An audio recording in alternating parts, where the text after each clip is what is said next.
El agua del embalse de Mon no tiene color.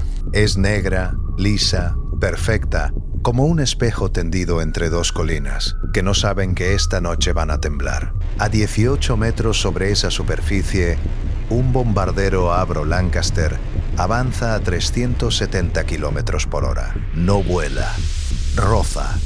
Cualquier piloto de la RAF diría que eso no es volar, que eso es caer hacia adelante y rezar para que el suelo no llegue antes que el objetivo. Dentro de la cabina, el comandante Guy Gibson aprieta los controles con las dos manos. El sudor no es miedo, es concentración pura condensada en cada músculo del antebrazo. Los reflectores nazis barren el agua como lanzas de luz, buscando el ruido de los motores. Uno lo encuentra. 2. El Lancaster queda atrapado en ese cruce blanco y cegador, convertido en blanco perfecto para la artillería antiaérea que ya está girando sus cañones. 3 segundos. Abajo, en la bodega del avión, cuelga algo que no debería existir. Un cilindro de 4 toneladas. Una locura de metal y explosivo que un ingeniero excéntrico construyó después de que todos le dijeron que era un imposible. Una bomba diseñada para hacer lo que ninguna bomba en la historia de la guerra había hecho jamás. 2 segundos. El artillero trasero grita algo por el intercomunicador. Gibson no responde. No puede.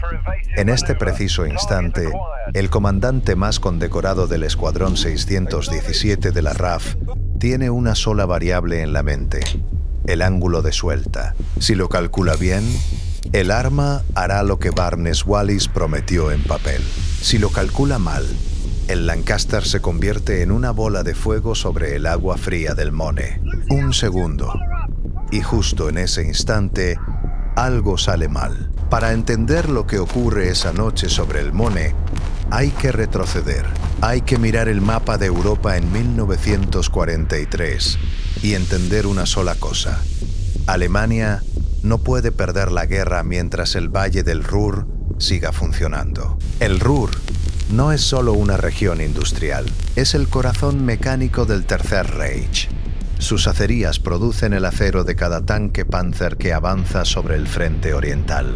Sus centrales eléctricas alimentan las fábricas que construyen los Messerschmitt que caen sobre Londres. Y detrás de todo ese sistema, silenciosas y enormes como montañas de concreto, están las presas. La de Mone almacena 134 millones de toneladas de agua. La de Leder, otros 202 millones. Sin esa agua, las acerías se detienen. Sin las acerías, la máquina de guerra nazi empieza a oxidarse desde adentro. Los aliados lo saben desde hace años. El problema es que nadie sabe cómo destruirlas. Las presas tienen muros de 40 metros de espesor en la base. Los bombardeos convencionales en altura son inútiles. Una bomba que cae desde arriba genera una onda de choque que se disipa antes de alcanzar el punto crítico, que está bajo el agua, en la misma base del muro. Los alemanes además las protegen con redes antisubmarinas sumergidas, artillería antiaérea en múltiples posiciones y reflectores de alta potencia. Sus propios ingenieros firman informes categóricos. Estas presas son indestructibles. No es propaganda. Es física. Y entonces aparece Barnes Wallis. No es un general. No es un héroe de guerra. Es un ingeniero de 55 años que trabaja para Vickers Aviation y que en sus ratos libres lleva meses obsesionado con una idea que anota en cuadernos que nadie lee. Su teoría es simple en concepto y demencial en ejecución.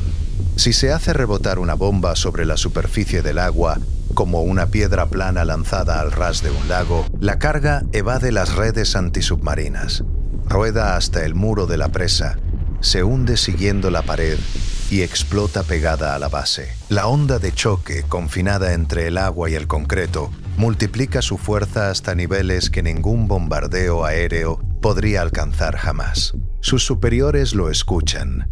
Le dicen que no. Le dicen que los cálculos son fantasiosos. Le dicen que un cilindro de 4 toneladas no rebota, que el concepto es ridículo, que está perdiendo el tiempo del ministerio. Wallis vuelve a su escritorio y sigue calculando. Durante meses trabaja en secreto, construye modelos a escala, realiza pruebas en lagos de Inglaterra con esferas de madera, ajusta ángulos, velocidades, alturas de suelta. Los resultados son consistentes. La física no miente aunque los generales no quieran escucharla. Finalmente, en febrero de 1943, una demostración filmada llega al escritorio del mariscal Arthur Harris. La esfera rebota sobre el agua. 1 vez, 2, 4, 8. Harris aprueba la operación esa misma tarde. Tienen 12 semanas para formar un escuadrón, modificar los Lancaster, entrenar a los pilotos en vuelo rasante nocturno y fabricar las bombas.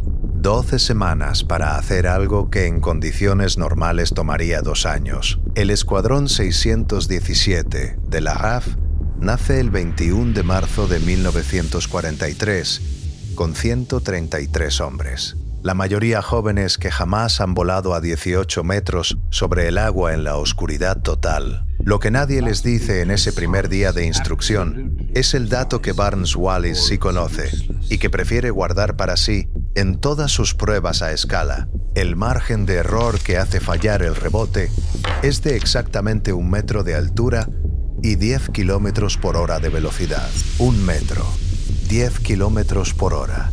Y ninguno de sus modelos ha sido probado jamás con una bomba real. Para entender lo que esa noche va a volar sobre el Mone, hay que detenerse un momento. Hay que olvidar todo lo que se sabe sobre bombas, sobre física, sobre lo que es posible en la guerra. La bomba se llama Upkeep. Es un cilindro de acero de casi 1 y 3 metros de diámetro y 1 y 5 metros de largo. Pesa 4.196 kilos. No tiene aletas. No tiene sistema de guía. No cae en picada como una bomba convencional, ni es lanzada con precisión desde altura. Hace algo que ningún arma en la historia de la aviación militar había hecho antes. Rebota. Antes de que el Lancaster la suelte, un motor eléctrico dentro del fuselaje hace girar el cilindro hacia atrás contra el sentido del vuelo, a 500 revoluciones por minuto. Ese giro es la clave de todo. Es el mismo principio físico que hace que una piedra plana lanzada al ras del agua salte en lugar de hundirse.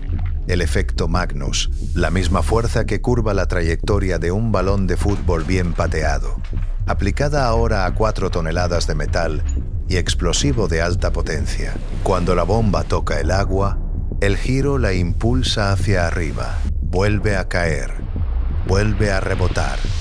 1 vez, 2, hasta 8 impactos sobre la superficie, perdiendo velocidad con cada contacto hasta que el muro de la presa detiene su avance. Entonces el cilindro se hunde. El mismo giro que lo hizo rebotar ahora lo mantiene pegado a la pared de concreto mientras desciende. A 9 metros de profundidad, una espoleta hidrostática detecta la presión del agua y detona la carga. 2.994 kilos de Torpex.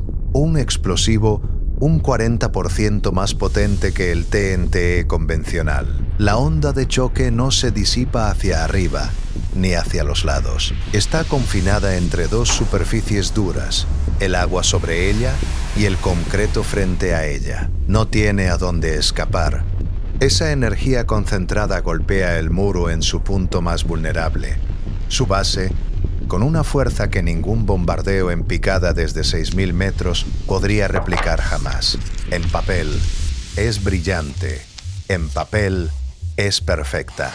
El problema es que para que todo eso funcione, el Lancaster debe soltar la bomba desde exactamente 18 metros sobre el agua.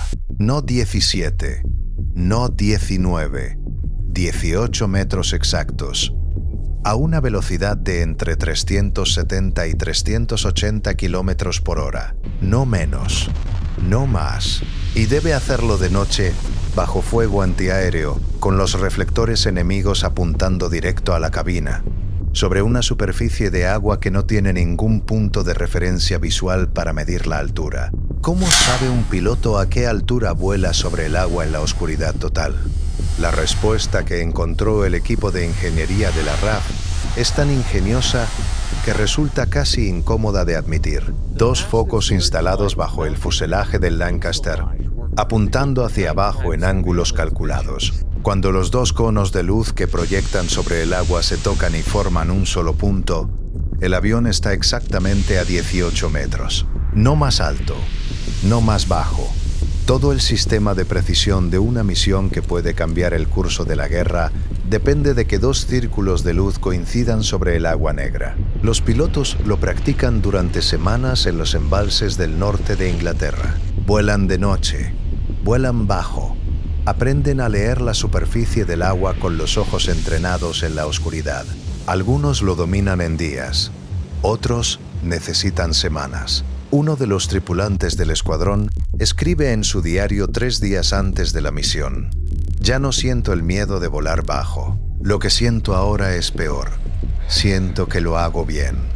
Esa confianza tiene un precio que ninguno de ellos conoce todavía. Barnes Wallis ha realizado decenas de pruebas a escala. Ha filmado cada rebote, calculado cada variable, ajustado cada parámetro. Sus números son correctos. Su física es impecable. Pero hay un dato que el ingeniero anota en sus cuadernos privados y que no aparece en ninguno de los briefings oficiales del Escuadrón 617 en sus pruebas de escala. El cilindro ha fallado en un porcentaje estadístico, concreto, incluso cuando todas las variables son perfectas. Hay un margen de imprevisibilidad en el comportamiento del rebote sobre agua real, con viento real, con turbulencia real, que los modelos a escala no pueden replicar. El arma funciona. Eso es verdad. Pero ¿cuántas veces exactamente fallará esa noche sobre el Mone? Eso no está en ningún papel. Y los hombres que van a soltarla nunca lo sabrán hasta que sea demasiado tarde para importar. El primer Lancaster entra al Mon a las 0:28 y el infierno comienza antes de que el piloto pueda ver la presa. Los cañones antiaéreos alemanes abren fuego desde las 4 posiciones elevadas alrededor del embalse. No son disparos de advertencia, son ráfagas continuas, calculadas ajustadas en décimas de segundo para interceptar un avión que vuela bajo y rápido sobre el agua. Los trazadores cruzan la oscuridad como costuras de luz naranja. El comandante Gibson completa la primera pasada sin soltar la bomba, solo para estudiar el patrón de fuego enemigo. Lo que ve no es alentador. Los artilleros nazis ya conocen la altura exacta a la que vuelan los Lancaster. Alguien en algún punto de la cadena de inteligencia filtró demasiado. El teniente John Hopgood entra segundo. Su Lancaster, el M-Mother, ruge sobre el agua con los 2 focos de altitud, proyectando sus conos de luz hacia abajo. El sistema funciona. La altura es correcta. La velocidad es correcta. Pero a 300 metros de la presa, un proyectil antiaéreo impacta en el ala izquierda del avión. No lo derriba. Todavía no. Hopgood aprieta los dientes y mantiene el rumbo porque soltar la bomba fuera del eje es peor que no soltarla. Completa la pasada. La Upkeep cae. Pero el impacto ha alterado la trayectoria del avión en fracciones de metro. La bomba rebota con un ángulo demasiado pronunciado, salta por encima del muro de la presa y explota al otro lado, en la central eléctrica. Un destello blanco, un ruido que los pilotos en espera sienten en el pecho desde 2 kilómetros de distancia. La presa sigue en pie. El M-Mother, con el ala en llamas, consigue alejarse aproximadamente 3 kilómetros del embalse antes de que Hopgood ordene a la tripulación lanzarse en paracaídas. Solo 2 hombres logran saltar. El avión toca el suelo y el fuego hace el resto. Hopgood muere con el Lancaster. En los otros aviones que orbitan esperando su turno, nadie dice nada por el intercomunicador durante varios segundos. No hace falta. Todos han visto lo mismo. El hombre que entró antes que ellos hizo todo bien hasta que 1 centímetro de metal lo mató a él y dejó la presa intacta. Ahora le toca al siguiente. El teniente Harold Martin ajusta sus controles. Mira la línea negra del agua frente a él y comprende algo que no aparece en ningún briefing de la misión. La artillería alemana ya está recalibrada. Ya sabe exactamente a qué altura vienen los Lancaster. Ya sabe la velocidad. Ya sabe el ángulo de entrada. Los nazis no están disparando a ciegas. Están esperando. 3 pasadas. 3 bombas soltadas. La presa de Mons sigue en pie. El teniente Martín entra y sale sin resultado. El teniente Young completa su pasada. La Upkeep impacta en el lugar correcto. Rebota con el ángulo correcto. Se hunde. La detonación sacude el embalse con una columna de agua que los pilotos en espera ven desde 4 kilómetros. Cuando el agua cae, el muro sigue ahí, agrietado, tal vez, dañado quizás, pero en pie. 4 Lancaster han entrado al corredor de fuego sobre el Mone. Uno no ha regresado. Los demás llevan impactos en el fuselaje, en las alas, en sistemas que los mecánicos de tierra van a tardar días en reparar si es que estos aviones llegan a tierra alguna vez. Y la artillería alemana, lejos de agotarse, dispara ahora con una precisión que se ajusta con cada pasada. Los artilleros nazis han encontrado el ritmo. Conocen la velocidad de entrada, conocen la altura, conocen los segundos exactos en que el Lancaster es más vulnerable, justo cuando los focos de altitud se tocan sobre el agua y el piloto no puede maniobrar sin romper las condiciones de suelta. Gibson observa todo esto desde el aire y hace un cálculo que ningún manual de la RAF contempla. No es un cálculo técnico, es moral. Ordena al teniente Maltby que prepare su pasada. Luego, sin comunicarlo por radio, sin pedir autorización, sin explicar lo que está a punto de hacer, vira su propio Lancaster y entra al corredor de fuego en paralelo al avión de Maltby. No lleva bomba. Su Upkeep ya fue soltada en una pasada anterior. Vuela hacia los cañones sin nada que justifique el riesgo, salvo una idea simple y brutal. Si los artilleros alemanes tienen 2 Lancaster entrando al mismo tiempo desde ángulos distintos, tienen que elegir a cuál apuntar. Y Gibson va a asegurarse de ser la opción más visible. Enciende sus luces de navegación sobre el agua negra. Un Lancaster iluminado, bajo, ruidoso, imposible de ignorar. Los reflectores lo encuentran en segundos. Los cañones giran. La tormenta de fuego que estaba concentrada en Maltby se parte en 2. 5 segundos. Eso es lo que Gibson le compra al teniente Maltby con su propio avión como escudo. 5 segundos de fuego dividido, de artillería confundida, de oscuridad relativa sobre el corredor de entrada. Maltby vuela directo. Los focos de altitud tocan el agua. La velocidad es exacta. La altura es exacta. La Upkeep cae. Toca la superficie. Rebota 2 veces. Rueda hasta el muro y se hunde en la oscuridad del embalse. El silencio que sigue dura exactamente 4 segundos. 4 segundos en que 19 hombres dentro de 4 Lancaster contienen la respiración sobre el agua fría del Mone, esperando ver si esta vez el concreto cede o si la misión entera ha sido un sacrificio inútil. 4 segundos que se sienten como una vida. Y entonces el agua se mueve de una forma que ninguno de ellos había visto antes. La presa de Mone cede a la 1 hora. El muro no colapsa de golpe. Se abre. Una grieta que en segundos se convierte en una brecha de 77 metros de ancho por 22 de profundidad. Y por ahí sale el Mone entero, con un rugido que los pilotos describirán después como el sonido más primitivo que escucharon en toda la guerra. Gibson lo transmite por radio a la base con una sola palabra en código: Nigger. Objetivo destruido. Pero la noche no ha terminado. Quedan 2 presas, quedan bombas y quedan hombres. El balance a esa hora es el que nadie quiere leer en voz alta. De los 19 Lancaster que despegaron de Scampton, 8 han sido derribados o han abortado la misión por daños críticos. 53 aviadores no responden por radio. Algunos han saltado en paracaídas sobre territorio alemán. La mayoría no. Los aviones supervivientes llevan horas volando a ras de agua en la oscuridad total, esquivando cables de alta tensión que en los mapas no existen, colinas que aparecen sin previo aviso, ráfagas antiaéreas de posiciones que nadie marcó en el briefing. El combustible desciende en todos los tanques con la brutalidad silenciosa de un reloj que no se puede detener.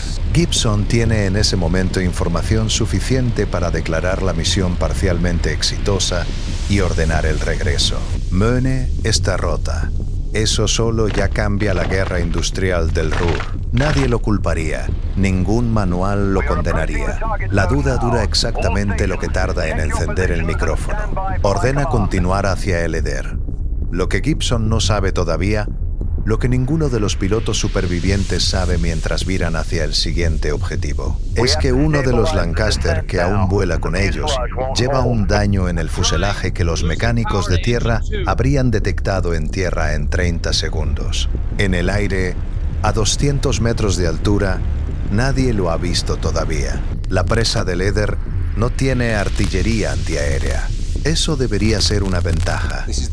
En teoría, los Lancaster pueden entrar y salir sin el infierno de trazadores que destrozó la formación sobre el Möhne. Pero el Eder tiene algo peor que los cañones: su geografía. El embalse está rodeado de colinas de más de 300 metros.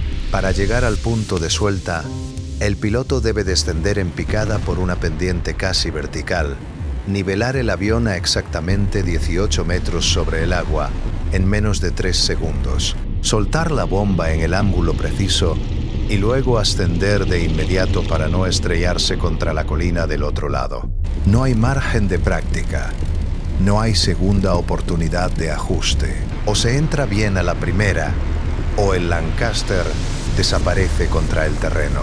El teniente Dave Shannon intenta la primera pasada, desciende, nivela, calcula el ángulo y aborta en el último segundo. No está convencido de la entrada. Da la vuelta, sube por encima de las colinas y lo intenta de nuevo. Segundo intento, aborta otra vez. La geometría del embalse es una trampa de precisión que ningún entrenamiento en los lagos de Inglaterra replicó del todo. Shannon necesita 4 intentos antes de soltar la bomba. La Upkeep rebota, se hunde, detona. El agua se levanta en una columna blanca que los pilotos ven desde el otro lado de la colina. El muro sigue en pie. El teniente Henry Maudsley entra a continuación. Desciende por la pendiente con una velocidad que sus instrumentos dicen que es correcta. Suelta la Upkeep, pero la suelta una fracción de segundo tarde. La bomba golpea el parapeto superior del muro en lugar del agua. La detonación es inmediata, violenta, y ocurre directamente debajo del Lancaster, que en ese instante está sobrevolando la presa. La onda de choque sacude el avión como si fuera papel. Gibson intenta comunicarse con Maudsley por radio. Hay una respuesta, débil, distorsionada, apenas reconocible. Maudsley dice que está dañado. Después, no dice nada más. El teniente Les Knight entra el tercero. Knight tiene 23 años. Es australiano. En los registros del escuadrón, figura como uno de los pilotos más tranquilos de toda la unidad, el tipo de hombre que habla poco y escucha mucho. Esta noche, sobre el Eder, esa calma vale más que cualquier condición táctica. Desciende por la pendiente. Los 2 conos de luz de los focos de altitud convergen sobre el agua. La velocidad es exacta. La entrada es perfecta. La Upkeep cae. Toca la superficie, rebota, rueda hasta el muro, se hunde. Los 4 segundos de silencio que siguen tienen una textura distinta a los anteriores. No es la espera tensa del Möhne, es algo más denso, más oscuro, como si el aire mismo sobre el embalse supiera lo que está a punto de pasar. y estuviera conteniendo la respiración junto a los hombres dentro de los Lancaster. La detonación bajo el agua sacude el fondo del embalse. El muro del éter tiembla. Y entonces cede, no con una grieta como el Mone. El éter se abre de golpe, como si la presa entera hubiera decidido rendirse de una sola vez. Una brecha enorme rasga el concreto, y el agua negra sale disparada hacia el valle con una fuerza que no tiene nombre en ningún manual de ingeniería. Gibson lo ve desde arriba, y por un segundo, solo un segundo, deja de ser el comandante de la misión y se convierte simplemente en un hombre de 24 años, mirando cómo la física destruye en segundos lo que los ingenieros alemanes tardaron años en construir. 2 presas, una noche. El corazón hídrico del Ruhr está roto. Transmite el código de objetivo destruido a la base en Scampton. Luego hace el balance en silencio. Le quedan 3 Lancaster operativos con combustible suficiente para llegar a Inglaterra. Tiene la upkeep de un avión que aún no ha soltado su carga. La presa de Sorpe, el tercer objetivo de la noche, sigue intacta. La decisión correcta es regresar. La misión ha superado cualquier expectativa razonable. 2 de 3 objetivos principales destruidos en una sola noche. Nadie en el Ministerio del Aire esperaba tanto. Gibson mira el mapa, mira el indicador de combustible, mira la hora, y entonces toma una decisión que sus superiores en tierra nunca le ordenaron tomar, que ningún protocolo contempla y que en el momento parece lógica con la frialdad de alguien que lleva 7 horas volando sobre Alemania en la oscuridad. Ordena el ataque a Sorpe. Lo que no sabe es que el único Lancaster con bomba disponible para ese ataque es precisamente el que lleva el daño en el fuselaje que nadie detectó. El mismo avión que lleva 1 hora volando con un fallo estructural que se está agravando con cada minuto de vuelo rasante. El ataque a Sorpe fracasa. La bomba cae fuera del ángulo preciso. El daño estructural en el fuselaje ha alterado la estabilidad del Lancaster en los últimos metros de aproximación. Un temblor imperceptible para cualquier instrumento, pero real para las manos del piloto. Y ese temblor es suficiente para desviarlo todo. La upkeep golpea el talud de tierra de la presa en lugar del agua. La detonación arranca una sección del revestimiento exterior. El núcleo de concreto del Sorpe permanece intacto. 3 objetivos, 2 destruidos, 1 intocable.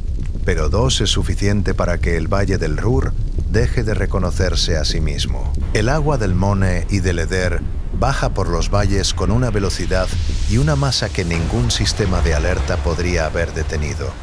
En las primeras 2 horas, las inundaciones arrasan 12 instalaciones de producción bélica, 2 centrales eléctricas y cada puente en 50 kilómetros a la redonda. Las minas de carbón se inundan desde abajo.